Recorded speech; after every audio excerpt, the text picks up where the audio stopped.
Hi, I'm Chanel, one of the journalists at Manx Radio. Welcome to the latest edition of Manx Radio Newscast. Yeah, my name's Caitlin. Right now, Caitlin, you're also a resident in Peel. Yes, I am, yeah.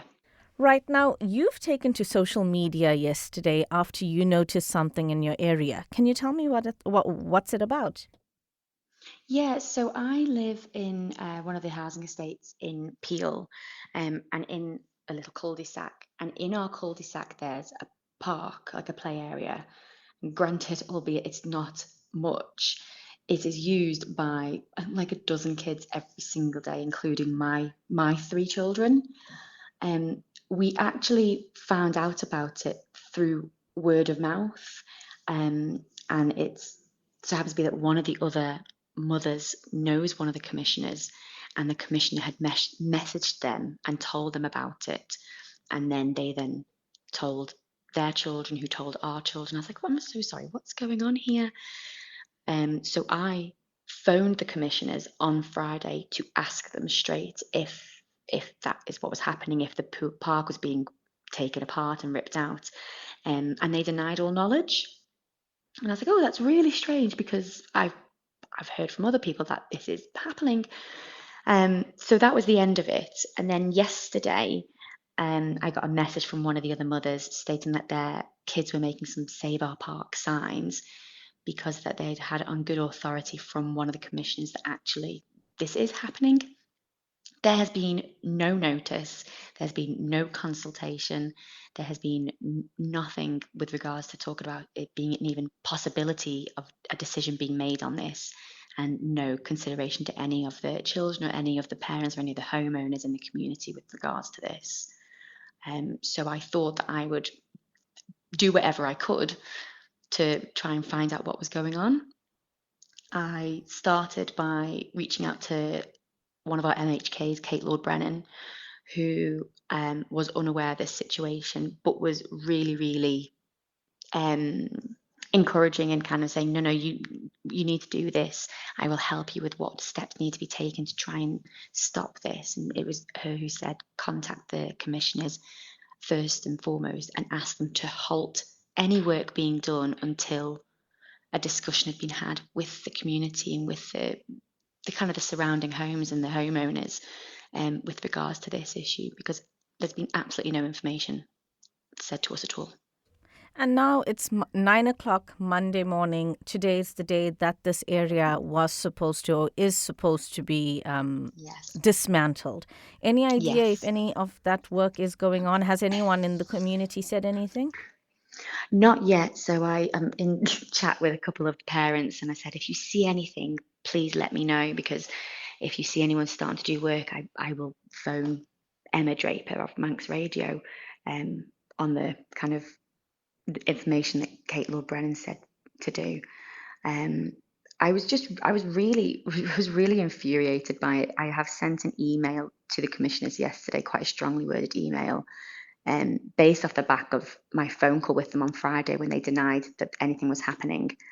I have it on good authority from one of the other commissioners who messaged someone, and I've seen the message, and he has confirmed that it is happening and that they are only looking to keep Westview Park, the Headlands Park, and the Pool Park in Peel. Um, and so I thought the best thing to do was to put a post on Facebook just to let the other parents and the other people in the community know that this is happening without any of our knowledge. I just wanted to kind of gain some traction and hopefully maybe get a couple more people to, contact the commissioners and put forward our case of this is wrong. It's for the kids. They absolutely love that park, and it's not a lot, but it's theirs, and it's their safe little space that they can all congregate and play. And it's so lovely to see them all playing out together. And even the fact that this is being done smack bang in the middle of the summer holidays. And there's dozens of kids out there all the time playing. And it just makes no sense. I can't understand their reasoning for it. If it's a maintenance cost issue, I'd like to see how much has actually been spent on maintaining that park in the last 2 years we've been living there, because I've not seen one person there doing anything, and I've not seen anything actually being maintained. There are fence posts that are missing. If that's the issue, I'll go and buy some fence posts and nail them in myself. But If they're looking to remove it and change it into a picnic seating area, they're going to have to spend money maintaining it as that anyway. So I would love to know what the issue is. If it's a cost issue, what cost extra would it be maintaining it as a park than it would be if it was to be maintained as a picnic seating area, which won't be used by the kids? No, thank you. You've answered all of my questions there because I was going to talk about the summertime. I mean, we had amazing weather the last 2 days. I'm sure the Yeah, kids would have been all over it. And how do you even of say to course. kids, I'm so sorry, but you can't go to the park today? And that's the thing, like my kids are 8 and 4.5, so my 4.5-year-olds are just at that age now where they can go and play with the bigger kids. Because we're in a cul-de-sac and we're one of the last houses, I'm happy to let them cross our relatively quiet road and go straight to that park. I can see it from my front window. And I can't let them go stroll down to the pool park whenever they fancy. They're not that I wouldn't do that, especially down that busy road. Um, there's so many kids playing there in the summer, but even in the winter, they still play out there in the rain. It's it's their little place to play, and they're really upset. There was like 6 or 7 in there last night chanting "Save our park," and it's such a shame that this has happened to them. But I'm disappointed with the commissioners that there has been no communication. What would be your message to the commissioners? I want them to halt all work on that park until we've had an opportunity to have a session with them to discuss why this decision was made, who made this decision, was it a unanimous decision, a majority decision? I want to know which commissioners agreed to this because I can guarantee half of them in their manifestos will have put something along the lines of making sure that, parks and communities and housing estates are kept and maintained well. I want them to discuss with us all the reasons and look at all the viable options that we can look at to try and save the little park that is there for them. If it means that I need to go out with some paint or some nails and some fence posts, I'll go and do that. And I know that there are other people in the surrounding houses that will also help me. I've had people come up to me and tell me that they'll help me. I want to understand their reasoning for doing this, and I want to understand why they didn't consult the community they're supposed to represent. At the end of the day, the commissioners are for the community. It's not the community for the commissioners, and they should have consulted us about this. Right. Can I start with your name and your title? Yes, it's Chris Gregory, and I am the CEO at Isle of Play. Yeah. So there is some talks in Peel in Cronk that the commissioners are getting rid of the play area and allegedly going to be putting in a picnic area. Now, we can't confirm that, but I do know that the charity is going to be supporting the residents. Yeah, so what's happened is there's a very small play area. It's been there since the houses were built. Now, it's not the kind of design that I would ever normally get behind in any way, shape, or form. It's a generic piece of AstroTurf with a set of swings and a small climbing frame on it. But what's actually happened since that was put in some 10 years ago, 12 years ago, whenever it was, it's started to face some damage. The AstroTurf's starting to curl up. The play equipment has lost its swings, and the fence has got holes in. But what's actually happened is quite ironic to the fact that it started to get worse in condition is that more children have started playing there, and there are local children there that populate that area every day, and it's brilliant. I walk past it on a regular basis, and it's just lovely to see the children out there playing in it. I think it says an awful lot about sort of how children play, about what interests children, and what influences children's play, because a generic piece of play equipment doesn't necessarily tick the boxes for them, but when it's actually started to take on their own development. So the fence has a hole in it, for example. Well, that's a place where the children sort of run in and out of it. And it's these children in this area have taken it on. It's completely theirs, and it's so popular. But like you say, it's going to be removed, and that's that's to the what would be the word? It's to the detriment of the children. Now, when you saw the social media post, I know you were one of the first people, or yours was one of the first posts where you said, I will try and stand by the community. I will try and contact the commissioners. Have you done that? I have spoken to one of the commissioners who has said that they will try and put the work on hold for the time being. I think it's important that. So what seems to be the case is that the local residents weren't made aware of this. I'm not even sure how they've heard about this, but it's happening today. It's got to be pulled down. Now, like I said, there's a lot of children that use that area. The parents are obviously very fond of that, and we had a conversation just before about how parents can see their children access that space. It's a very quiet road. It's perfect for those children. What should be happening now should be a conversation with those residents about the reasons why, at least let them know why, and then talk to the children about what it is and what their opinions are on this as well. So there's little signs that the children have put up now saying, "Save my playground, save my..." It's got its own name. It's really taken on its own identity. And so for it just to be taken away like that, well, I mean, if someone was to come in your home and take away your TV, you'd be quite upset by that. This is the children's space. Why is it being taken away from them? There's been no reason given to them yet. As someone who works with kids quite often, how do you try and explain to a little 3 or 4 or 5-year-old you can't have this playground? What would be the thinking behind it? I'm so sorry. You don't. You can tell. You can say skip if you want to. No, not at all. Well, this is part of the problem. So it was brought up in the in Kate Bruner's COVID inquiry that something the government have not done, have failed terribly to do, is to look at children's rights, in particular Article 12 of the United Nations Convention on the Rights of the Child, which is the right for the child's voice to be heard and taken seriously on matters that affect them. Play is something that affects children.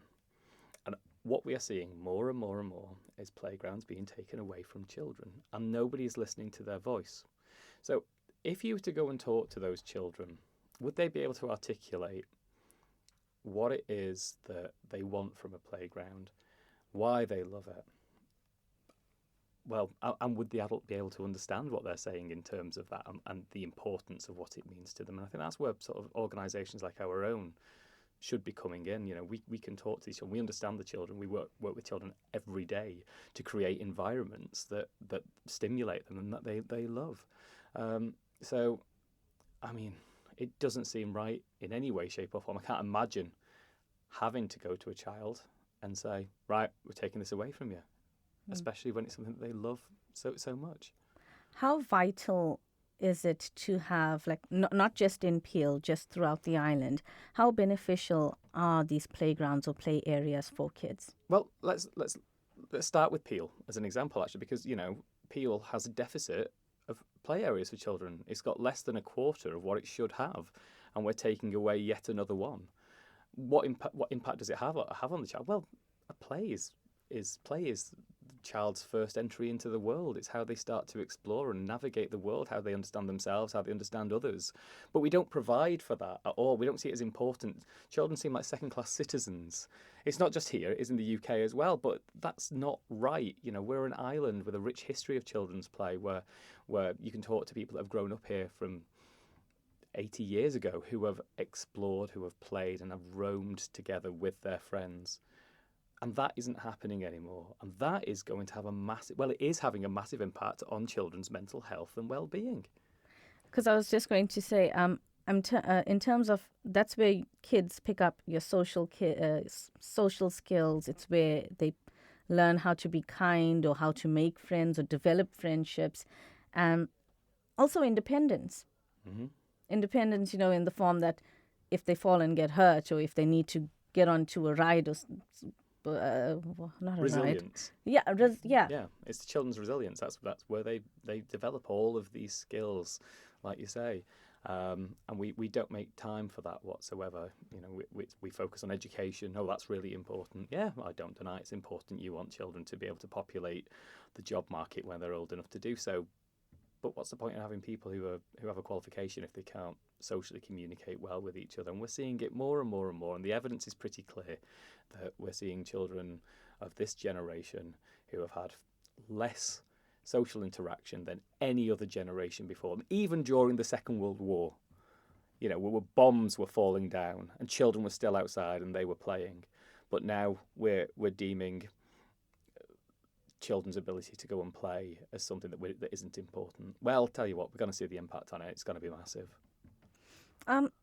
is there anything else you'd like to add, or say anything else you'd like to speak about the need for more play areas around the island? I don't know if you want to address that. Yeah, I think that if we go back to what I'd said earlier about how this playground in this example has become their own, it's the spaces that are often a little bit unsightly to adults that are the most interesting to children. Some years ago, I went to the Child in the City conference in Vienna, and I was being shown around this lovely area and how it was going to be gentrified and made into this lovely space for children. And as they were talking, I kind of just wandered off and looked over this verge. And behind this verge were these foundations of an old building that was derelict. Inside there, the children had painted goalposts. There was a big pillar in the middle of their football field. But that was the space that the children wanted to play. They don't want necessarily nice, shiny, new equipment. Look where the children are, look where they play, and don't take that away from them. You know, we don't have to spend fortune on getting equipment, but we do need to create environments that are accessible, local to the children, challenging, and a space where children can just be themselves without having fear of adults frowning and pouring scorn onto what they're up to.